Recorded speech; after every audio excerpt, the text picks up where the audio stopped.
揀呢啲音樂咧，其實係好難揀嘅，因為咧，如果你雜亂無章咧，咁樣去揀咧，你就會變得好冇主題啦。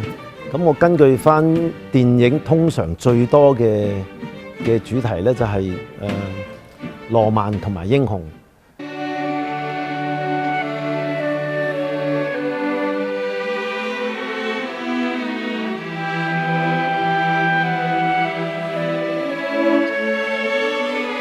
咁但係咧，因為我哋管弦樂團咧都係一個專玩古典音樂嘅，咁所以我哋加多一啲由古典作曲家俾人利用攞嚟做電影音樂嘅音樂。咁所以咧就分開就係大隻嘅作曲家啦，同埋浪漫嘅音樂，同埋再有英雄嘅音樂。最特別嗰首咧，我就係覺得係Mahler 嗰首。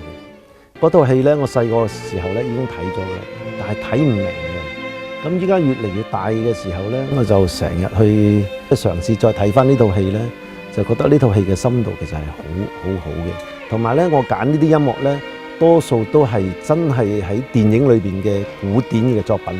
我哋希望可以藉呢個機會咧，嗰啲觀眾聽完呢啲音樂之後，去睇翻呢啲真係屬於古典嘅戲。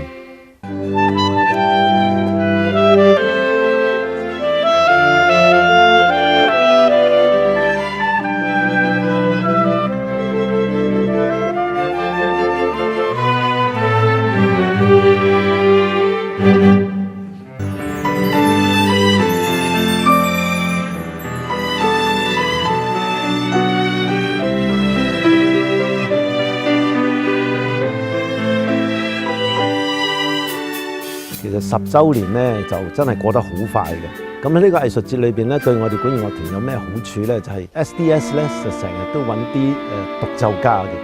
咁呢獨奏家咧有啲係好出名嘅添。咁所以咧就佢哋嘅同我哋嘅合作咧，就會令到個樂團咧就個水準更加高。咁嚟緊希望可以有更多機會同國際出名嘅藝術家、獨奏家一齊合作。